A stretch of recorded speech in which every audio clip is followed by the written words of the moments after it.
शुणिलेनी प्रशासन कि बुझिलेनी सरकार। शेष में दुईटी गाँवर संजोग पाई नाल उपरे गाँवर युवक माने निर्माण कले काठपोल। ए दृश्य हेउछि सुंदरगढ़ जिला कोईडा ब्लॉक केनाभेटा और पट्टबेढ़ा गाँव मध्य बोही जाइथिबा नालर। वर्षा ऋतु आसिले केनाभेटा और पट्टबेढ़ा गाँव मध्य जोगाजोग विच्छिन्न होइथाय।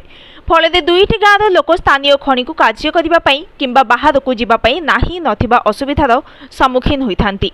नाल उपरे पोल निर्माण पाई ग्रामवासी प्रशासन और सरकार पाखरे गुहारी करबा परे मध्य केही शुणी नथिले। शेष में ग्रामर युवक माने मिसी दुईटी गाँवर संजोग रे बाधा देउथबा नाल उपरे निर्माण कले काठर पोल।